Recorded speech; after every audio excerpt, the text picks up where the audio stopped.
Donald Trump ने America के president के रूप में शपथ ले ली है और अब उनके आने के साथ ही एजुकेशन सेक्टर में बड़े बदलाव होने की चर्चा जोरों पर है।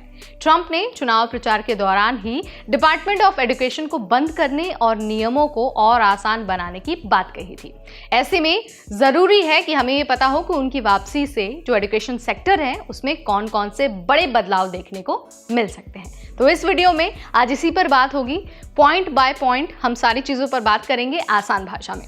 नमस्कार, मैं हूं नेहा आपके साथ और आप देख रहे हैं एनबीटी टेक एड।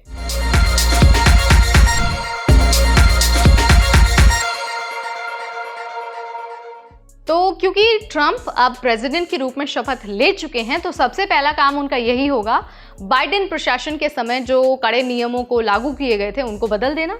बाइडेन सरकार में कॉलेजों को एनरोलमेंट डेटा, फीस की जानकारी और प्राइवेट लोन जैसी डिटेल्स देनी होती थी ताकि एक ट्रांसपेरेंसी बनी रहे और अकाउंटेबिलिटी बनी रहे। उम्मीद है कि ट्रंप इन नियमों को आसान बना सकते हैं और कॉलेजों को नए नियम अपनाने की आज़ादी दे सकते हैं।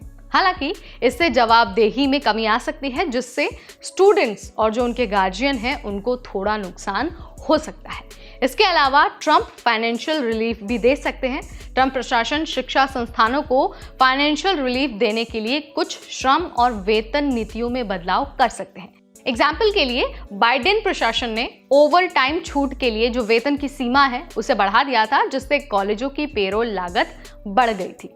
ट्रंप इस सीमा को घटाकर कॉलेजों की लागत कम कर सकते हैं, लेकिन बढ़ती हुई ट्यूशन फीस और छात्रों पर जो कर्ज का दबाव है, इसके कारण इसका फायदा लिमिटेड ही हो सकता है। इसके अलावा यूनियन और कैंपस के जो नियम हैं उसमें भी बदलाव हो सकते हैं।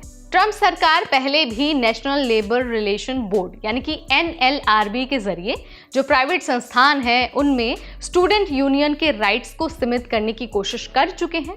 ट्रंप के दूसरे कार्यकाल में जो यूनियन की ताकत है उसे और भी कमजोर किया जा सकता है। जो यूनियन है वो कामकाजी माहौल को सुधारने और स्टूडेंट्स के राइट की वकालत करते हैं। इसके कमज़ोर होने से जो एम्प्लॉयज़ हैं और जो स्टूडेंट्स हैं उनको नुकसान हो सकता है। इसके अलावा ट्रंप ऑनलाइन एजुकेशन को बढ़ावा दे सकते हैं। ट्रंप सरकार ऑनलाइन शिक्षा को बढ़ावा दे सकती है क्योंकि ये ट्रेडिशनल शिक्षा के मुकाबले ज़्यादा सस्ता है और ज़्यादा एक्सेसिबल है।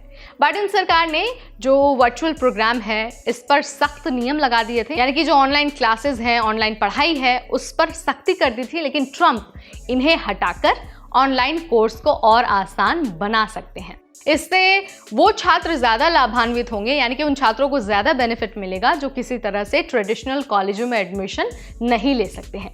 ये इनोवेटिव कोर्स स्ट्रक्चर और डिजिटल एजुकेशन की पहुंच को और भी ज़्यादा बढ़ाने में मदद करने वाला है। ट्रंप सरकार ने इससे पहले भी DEI प्रोग्राम के खिलाफ सख्त रुख अपनाया था। ऐसे कोर्सेज, ऐसे प्रोग्राम्स जो कैंपस में डाइवर्सिटी और इक्वालिटी को बढ़ावा देते हैं, ट्रंप सरकार उन्हें बंद कर सकती है, या फिर ये भी पॉसिबल है कि ट्रंप प्रशासन फंडिंग में कटौती भी कर दे।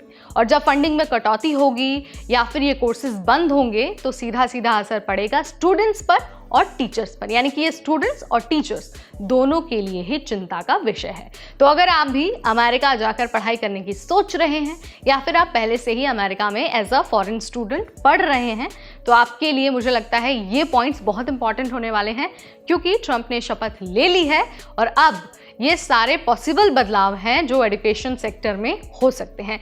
और ये जो बदलाव हैं वो सीधा सीधा असर डालेंगे इंटरनेशनल स्टूडेंट्स पर और साथ ही जो टीचर्स हैं उन पर। तो अगर आपको ये वीडियो पसंद आया तो आप इसे लाइक और शेयर करना बिल्कुल ना भूलें, और साथ ही अपना ओपिनियन भी आप हमें कमेंट के जरिए ज़रूर बताइए कि आप इसके बारे में क्या सोचते हैं। फिलहाल मुझे यानी नेहा को दीजिए इजाज़त। Keep watching NBT tech add.